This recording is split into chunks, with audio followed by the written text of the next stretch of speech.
ये है riches CEO का एपिसोड 4। अगर तुमने बाकी के एपिसोड नहीं देखे हैं तो चैनल पे जाके देख लो। और जैसा हमने पिछले एपिसोड में देखा था, मियोंग ने सिनसंग एंटरटेनमेंट का कॉन्ट्रैक्ट रिजेक्ट कर दिया था, जिसकी वजह से सिनसंग जंग कुछ इवल प्लान कर रहा है रिवेंज लेने के लिए। तो अब आगे देखते हैं। सीन शिफ्ट होता है, हमें तायोंग को दिखाया जाता है जो कहता है, रुक जाओ, आखिर तुम क्या कर रहे हो माइकल। और हम यहाँ देखते हैं माइकल सियोंग के साथ बैठा बनाना खाने में बिजी है। माइकल कहता है, मुझे भी बनाना पसंद है, पर तुम लोग सब बनाना सियोंग को ही दे देते हो। और फिर माइकल सियोंग से बोलता है, बस भी करो, आखिर तुम कितना खाओगे। सियोंग गुस्से में अपने मन में कहता है, मैं ज़्यादा इसलिए खा रहा हूँ क्योंकि मैं तुम्हें एक भी नहीं देना चाहता। और यहाँ ये लोग बनाना के लिए आपस में लड़ने लगते हैं, जो देख के पूरी टीम हंस रही होती है। जायून कहता है, अब तो हद हो गई माइकल। पर सियोंग और माइकल अभी तक लड़ रहे होते हैं। तायोंग बोलता है, ये लोग, मैंने कहा अब रुक भी जाओ। सीन शिफ्ट होता है डायरेक्टर पे, जो कहता है, सुबह के शूट के लिए तुम सबने बहुत अच्छा काम किया, अब थोड़ा ब्रेक ले लेते हैं, तब तक लंच कर लो। हमें सियोंग के पेरेंट्स को दिखाया जाता है, जहाँ डायरेक्टर सियोंग की मदद से आके बोलता है, शूटिंग साइट पे वेट करना मुश्किल नहीं होता क्या। सियोंग की मदर बोलती है, बिल्कुल भी नहीं, चाहे कुछ महीने हो गए हों शूटिंग करते हुए, पर अभी भी ये सब काफ़ी अमेजिंग और मज़ेदार लगता है। डायरेक्टर कहता है, पर आपकी इस कंडीशन में अगर आपको कभी भी मुश्किल हो तो प्लीज़ मुझे तुरंत बताना। सियोंग की मदर डायरेक्टर को थैंक यू बोलती है। डायरेक्टर पूछता है, तो आखिर आपकी ड्यू डेट कब है। जिस पे सियोंग की मदर कहती है, वो जल्दी आने वाली है, दिसंबर या जनवरी में। फिर डायरेक्टर कहता है, और हाँ, माइकल के बारे में व्यूअर्स को उसकी और सियोंग की नोकझोंक काफ़ी पसंद आ रही है। दोनों की मेंटल एज भी सेम ही लगती है, बिल्कुल टॉम एंड जेरी जैसे। मुझे भी लगता है कभी कभी माइकल थोड़ा ज़्यादा हो जाता है, पर मैं सोच रहा था कहीं आपको बुरा तो नहीं लगता। सियोंग की मदर एक स्माइल के साथ कहती है, उसके बारे में मुझे आप पे भरोसा है डायरेक्टर, और उन दोनों का झगड़ना मुझे भी इंटरटेनिंग लगता है। डायरेक्टर कहता है, मैं समझ गया, अब से मैं इस बात का ध्यान रखूंगा, और हाँ, हमेशा की तरह आपका शुक्रिया। इनके पीछे मियोंग खड़ी होती है, जो सियोंग की मदर को देख रही होती है और फिर यहाँ से चली जाती है। तभी हम तायोंग और बियोम सियोन को देखते हैं। तायोंग जो थका हुआ होता है और कहता है, तो अब हमें भी लंच करना चाहिए। और फिर बोलता है, वैसे फ़र्क नहीं पड़ता हम कितनी बार भी शूट कर लें, मुझे अभी तक इसकी आदत नहीं हुई है। हम सियोंग को देखते हैं, जिसका पेट भर चुका होता है इतने बनाना खा के। सियोंग कहता है, इतने बनाना खाने के बाद मुझे अब थोड़ी नींद आ रही है। तभी पीछे से माइकल आके कहता है, तू बदतमीज़ बच्चे। एक पल के लिए सियोंग थोड़ा घबरा जाता है। माइकल कहता है, क्या तुमने मुझे सच में पहले मारा था, बदतमीज़ कहीं के। सियोंग को गुस्सा आ जाता है और वो अपने मन में कहता है, तुम तो फनी हो, लेकिन असल में मैं तुम्हारी रूड पर्सनैलिटी को झेल रहा हूँ, जो लोगों को लगता है कि तुम्हारा बैड बॉय एटीट्यूड या कुछ ऐसा है। यहाँ लोग इंटरनेट पे माइकल को इमेच्योर बोल रहे होते हैं, जो कि अपने नए सिबलिंग से जेलस है, और कुछ तो बोल रहे होते हैं, मैं यकीन से कह सकता हूँ कि कैमरा ऑफ होने के बाद भी सेम ही रहते होंगे। दूसरा बोलता है, सियोंग और माइकल की राइवलरी काफ़ी क्यूट और फनी है। फिर सियोंग गुस्से से अपने मन में कहता है, आजकल तुम हद पार कर रहे हो, मैं तुम पे नज़र रखा हुआ हूँ, तुझे एक सबक सीखना है। माइकल बोलता है, पागल बच्चे, क्या गुस्सा है तेरा। फिर ये सियोंग के गाल खींचता है, जिस पे सियोंग रोने लगता है और मन में कहता है, तू पागल है क्या। माइकल कहता है, हे चुप हो जा, आखिर मैंने इतना जोर से भी नहीं खींचा था। तभी यहाँ मियोंग आती है, जिसे देख के माइकल थोड़ा घबरा जाता है। मियोंग कहती है, क्या तुमने अभी अभी सियोंग के गाल खींचे। जिस पे माइकल कहता है, वो कुछ भी नहीं था, ये बस छोटी छोटी बातों पे शोर मचा रहा है। मियोंग कहती है, सियोंग बिना वजह गुस्सा नहीं होता और ना ही रोता है। सियोंग अपने मन में कहता है, वेल डन माई मैनेजर। मियोंग फिर कहती है, मैंने नोटिस किया है तुम रीसेंट शूट्स में सियोंग को बार बार मारने की कोशिश करते हो, प्लीज़ ऐसा करना बंद कर दो। माइकल गुस्सा होते हुए कहता है, क्या तुम मुझे धमकी दे रही हो, वैसे तुम इस मामूली बच्चे के लिए इतना प्रोटेक्टिव क्यों हो। मियोंग इसे जवाब देती हुई कहती है, एक मामूली बच्चा कहा तुमने, वैसे सियोंग की ही बदौलत तुमने काफ़ी कमर्शियल शूट करे हैं। ये सुन के माइकल एम्बेरस हो जाता है। मियोंग कहती है, प्लीज़ थोड़ा प्रोफेशनली बिहेव करो और एक छोटे बच्चे पर हाथ उठाना बंद करो, मुझे यकीन है तुम अब समझ गए होगे। और मियोंग सियोंग को लेके यहाँ से चली जाती है। माइकल काफ़ी गुस्से में होता है और कहता है, मैं कोरिया सिर्फ एक ट्रू आर्टिस्ट बनने आया था, इस जैसे बच्चे के लिए कोई बेबी सीटर बनने नहीं। सियोंग इससे मुंह चढ़ा रहा होता है। माइकल कहता है, बाकी के मेंबर्स मुझे अब भी घूर के देखते हैं उस चिली सॉस वाले इंसिडेंट की वजह से। ये साला प्रोग्राम ही बेकार है, क्या कोई तरीका है इसे फेल करवाने का। वैसे भी मैं इस बकवास के बिना भी सक्सेसफुल हो जाता। तभी इसे एक कॉल आती है। ये कहता है, क्या हुआ, मैं अभी बिजी हूँ तो जल्दी बोलो। अचानक माइकल हैरान हो जाता है और कहता है, सिनसंग इंटरटेनमेंट। शायद फ़ोन की दूसरी तरफ वही सिनसंग जंग हो, क्योंकि उसकी भी दुश्मनी है सियोंग से। खैर सीन शिफ्ट होता है एमवीसी की बड़ी सी बिल्डिंग पे, जहाँ डायरेक्टर कहता है, आज की स्पेशल प्रोडक्शन मीटिंग में आने के लिए शुक्रिया। तायोंग बिजी होने के बावजूद यहाँ आया, और सियोंग की फैमिली जो अब हमारी फैमिली जैसी है। इससे पहले मीटिंग स्टार्ट करें, सबके लिए बोनस है। सियोंग की मदर कहती हैं, फिर से। मियोंग स्माइल करती है, और सियोंग तो लालची है ही। डायरेक्टर कहता है, पिछले हफ्ते हमारी रेटिंग्स फाइनली 30% क्रॉस कर गई, और हाइयर अप सियोंग को कुछ ज़्यादा ही पसंद करते हैं। फाइनल एपिसोड आने में ज़्यादा टाइम नहीं बचा है, इसलिए प्लीज़ अपना काम अच्छे से जारी रखो। तायोंग पैसे गिन रहा होता है और सियोंग पैसों को घूर रहा होता है। डायरेक्टर फिर कहता है, अब आते हैं आज के मीटिंग के टॉपिक पर। Christmas special episode production. Christmas पास आ रहा है और ऊपर से रिक्वेस्ट आई है कि एक 90 मिनट का स्पेशल एपिसोड बनाया जाए जो फैमिली एटमॉस्फेयर को कैप्चर करे।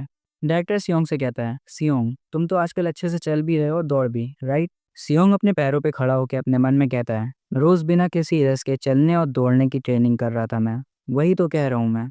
डायरेक्टर कहता है, सियोंग और जस के मेंबर्स क्रिसमस के कॉस्ट्यूम में होंगे, साथ में पार्टी और डांसिंग। ये एक अच्छी फुटेज बनेगी। लगता है आपको ये आइडिया पसंद आया। तो अब हम इसकी डिटेल्स पे बात करते हैं। तभी यहाँ जल्दी में असिस्टेंट डायरेक्टर चिल्लाते हुए आती है और कहती है, एक प्रॉब्लम हो गई है। न्यूज़पेपर में एक आर्टिकल है सियोंग के फैमिली के बारे में। हम इस न्यूज़पेपर को देखते हैं जिसमें लिखा होता है, जस्ट बेबी शो का चाइल्ड जियोन सियोंगुक अपने माँ बाप की लालच की वजह से काम के लिए एक्सप्लॉइट किया गया। तभी सीन शिफ्ट होता है, हमें न्यूज़ दिखाई जाती है जिसमें ये लोग बातें कर रहे होते हैं। ये आदमी बोलता है, मैंने इस हफ्ते की सबसे बड़ी और इम्पोर्टेंट खबरें इकट्ठा करी हैं। जो पहली खबर है उसके बारे में तो पूरे शहर में बातें हो रही हैं। जस्ट बेबी के चाइल्ड एक्टर जियोन सियोंगुक की फैमिली कंट्रोवर्सी।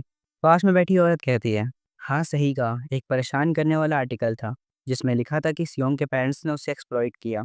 ये आदमी कहता है, बिल्कुल सही, वो रिपोर्ट बिना किसी एविडेंस की थी, पर पब्लिक सियोंग के लिए काफ़ी परेशान है।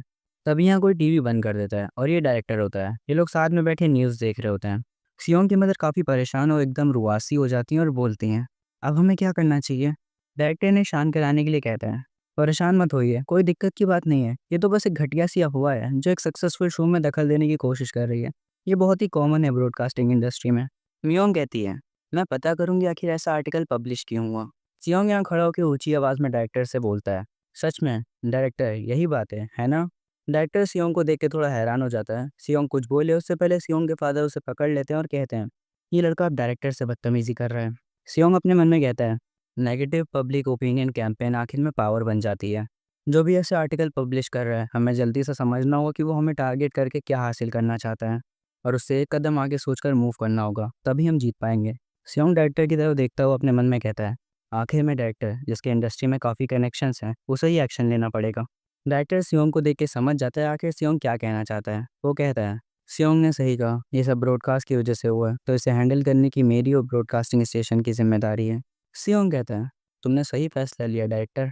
डायरेक्टर कहता है, अभी बहुत से रिपोर्टर्स बाहर घूम रहे होंगे, ये थोड़ा परेशान कर सकता है, पर जितना हो सके उतना घर पे ही रहिए और शूटिंग साइट पे आने से भी ब्रेक ले लीजिए, ये भी अच्छा होगा। सियोंग की मदर हैरान होकर कहती हैं, पर फिर सियोंग का क्या? मियोंग बोलती है, मैं उसका ध्यान रखूंगी। जो सुन के सियोंग की मदर खुश हो जाती हैं। डायरेक्टर मियोंग से कहता है, ये सही है मैनेजर, मुझे आप पे भरोसा है। मियोंग कहती है, ये मुझ पर छोड़ दो, और हाँ मुझे कुछ बात करनी थी। डायरेक्टर फिर कहता है, वैसे मैं जल्दी से इस प्रॉब्लम को सॉल्व करने की कोशिश करूंगा, तो ज़्यादा टेंशन मत लेना, ये सब जल्दी ठीक हो जाएगा। और ये कह के डायरेक्टर इनके घर से बाहर आ जाता है जहाँ असिस्टेंट डायरेक्टर भी होती है। वो कहती है, डायरेक्टर क्या आपकी बात ख़त्म हो गई? डायरेक्टर बोलता है, उस आर्टिकल के बारे में, उसमें लिखा था एक अंदर के आदमी के हिसाब से सियोंग के पेरेंट्स रोज़ एंटरटेनमेंट शो के फिल्मिंग साइट पर आते हैं और हर चीज़ में इंटरफेयर करते हैं। असिस्टेंट डायरेक्टर कुछ नहीं कहती। डायरेक्टर फिर बोलता है, लग रहा है हमारे बीच कोई गद्दार है, क्या ये तुम हो? क्योंकि तुमने ऑडिशन के टाइम भी कुछ ऐसा करा था। पर असिस्टेंट डायरेक्टर घबरा जाती है और कहती है, नहीं नहीं मैंने ये नहीं करा। उस दिन जब आपने मुझे लगभग निकाल ही दिया था उसके बाद से मैंने ऐसे काम करना छोड़ दिए थे। डायरेक्टर कुछ सोचने लगता है और बोलता है, तो वो गद्दार कौन हो सकता है? सीन शिफ्ट होता है, हमें एक रोड का सीन दिखाया जाता है जहाँ पे एक आदमी कह रहा होता है, चलो अपने ज़रूरतमंद पड़ोसियों की मदद करें और मिलकर क्रिसमस की खुशी मनाएं। सामने की ओर दो लड़कियां आपस में बातें कर रही होती हैं। उनमें से एक लड़की कहती है, वाइट क्रिसमस की कमाल की होती है ना? तभी हम एक मिस्टीरियस बंदे को देखते हैं जो छुपते छुपाते कहीं जा रहा होता है। इसको देख के ये लड़कियां कहती हैं, आखिर रात में सनग्लासेस कौन पहनता है, ये सस्पिशियस लग रहा है। दूसरी वाली लड़की कहती है, क्या उसे ठंड लग रही है जो पूरे कपड़ों में लिपटा हुआ है? तभी स्ट्रॉलर से आवाज़ आती है। लड़कियां कहती हैं, ये तो किसी बच्चे की आवाज़ है ना? ये मिस्टीरियस बंदा कहता है, सियोंग शांत हो जाओ, शायद हमें बाहर ही नहीं आना चाहिए था। मैंने डायरेक्टर से प्रॉमिस किया था कि हम घर पर ही रहेंगे, लेकिन मुझे अंदर ही अंदर बेचैनी हो रही थी, थोड़ा बाहर की हवा चाहिए थी बस। और ये मिस्टीरियस बंदा और कोई नहीं बल्कि सियोंग की मदर होती है। ये सियोंग पे से ब्लैंकेट हटाती हैं और कहती हैं, मैं तो बस अपने हस्बैंड का काम खत्म होने के बाद उनसे मिलने जा रही थी, थोड़ा वॉक करते हुए, इतना तो चलता है। फिर ये सियोंग से कहती हैं, सियोंग शांत हो जाओ, मुझे पता है तुम्हें खुद से चलना है, पर हम लोगों की नज़रों में नहीं आ सकते, बस थोड़ा और इंतज़ार कर लो। सियोंग गुस्से में होता है और अपने मन में कहता है, इस उम्र में स्ट्रॉलर में बैठना कितना ज़्यादा एम्बैरेसिंग है, ये तो हद हो गई बेइज्जती की, मुझे अपने पैरों पे चलने दो। पीछे वही लड़कियां आपस में बातें कर रही होती हैं और कहती हैं, हे तुमने इस वीक जस्ट बेबी का एपिसोड देखा? सियोंग की मदर ये सुन के उन्हें देखने लगती है। उनमें से एक लड़की बोलती है, हाँ मैंने देखा, वो क्रिसमस स्पेशल एपिसोड था। तायुंग सेंटा की कॉस्ट्यूम में वो कितना प्यारा और हैंडसम लग रहा था, और सियोंग भी। रूडल्फ क्यूट था, लेकिन बेबी स्नोमैन सियोंग तो इतना ज़्यादा क्यूट था कि मैं तो उसे काट ही लूँ प्यार से। इतना ज़्यादा क्यूट था यार वो। मैं तो हर वीक सिर्फ जस्ट बेबी देखने के लिए जीती हूँ और अब पता चला कि ये जल्दी खत्म होने वाला है। दिल सच में टूट गया यार, इतनी बड़ी शर्म की बात है ये। सियोंग की मदर स्माइल करती है। सियोंग अपने मन में कहता है, तुम्हारी पसंद अच्छी है। पर तभी उनमें से एक लड़की कहती है, क्या तुमने वो आर्टिकल देखा? सियोंग की मदर शॉक हो जाती हैं। वो लड़की कहती है, एक और आर्टिकल आ गया है, इस बार ज़्यादा डिटेल्स के साथ। इसमें लिखा था कि सियोंग के माँ बाप लालची हैं और सियोंग चालाकी से एक्ट करता है। दूसरी लड़की बोलती है, अरे यार, क्या ये बात कोई मतलब रखती है? सियोंग अगले साल 3 साल का हो रहा है, लेकिन कभी कभी लगता है जैसे वो नॉर्मल से ज़्यादा समझदार है। सियोंग गुस्से में अपने मन में कहता है, ये लोग सच में जियोन सियोंगुक के ब्रिलियंट डायरेक्शन और एक्टिंग के बारे में ऐसा बोल रहे हैं? वो लड़कियां फिर कहती हैं, सिग्नल ग्रीन हो गया, चलो चलते हैं, और यहाँ से चली जाती हैं। सियोंग की मदद काफ़ी उदास हो जाती है। तभी यहाँ इसका हस्बैंड आ जाता है और कहता है, सोयोंग और सियोंग भी, तुम लोग मुझसे मिलने इतनी दूर से आए, बात ठंड है, मैंने तो कहा था आने की ज़रूरत नहीं है। पर जब ये सोयोंग को देखता है तो वो रो रही होती है। ये बोलता है, सोयोंग तुम रो रही हो, आखिर क्या हुआ है? सियोंग इन्हें देख के अपने मन में कहता है, तो अब जनरल पब्लिक भी इन रूमर्स के इन्फ्लुएंस में आने लगी है, जो कि काफ़ी डेंजरस है। हमें इसके लिए एक प्रॉपर सोल्यूशन निकालना पड़ेगा। सीन शिफ्ट होता है। सियोंग के डैड गुस्से में डायरेक्टर से कह रहे होते हैं, ये हो गया, लेकिन अब और बर्दाश्त नहीं होगा। मैं घर का हेड हूँ और मुझे अपने परिवार को प्रोटेक्ट करना ही होगा। डायरेक्टर कहता है, मैं सच में माफ़ी चाहता हूँ। हमने पूरी कोशिश करी रिपोर्टर्स को कंट्रोल करने की, लेकिन लगता है सियोंग के लिए पब्लिक का इंटरेस्ट इतना ज़्यादा है कि अफवाहें अभी भी फैल रही हैं। सियोंग का फादर कहता है, लेकिन हम चीज़ों को ऐसे ही छोड़ नहीं सकते, हमें कुछ ना कुछ तो करना ही होगा। डायरेक्टर कहता है, मुझे लगता है सीधे तरीके से सामना करना सबसे बेहतर होगा। सियोंग का फादर बोलता है, सीधे तरीके से सामना करना मतलब? डायरेक्टर कहता है, अगर आप दोनों को ठीक लगे तो क्या आप लाइव इंटरव्यू देना चाहेंगे? तो भाइयों, आज की वीडियो बस यहीं तक थी। अगर तुम्हें ये वीडियो अच्छी लगी हो तो कमेंट में मुझे बताना मत भूलना। और हाँ, इस वीडियो को लाइक और चैनल को सब्सक्राइब जरूर कर देना। तुम्हारा सपोर्ट ही मुझे मोटिवेशन देता है वीडियोस बनाने के लिए। मिलते हैं नेक्स्ट पार्ट में, तब तक के लिए बाय बाय।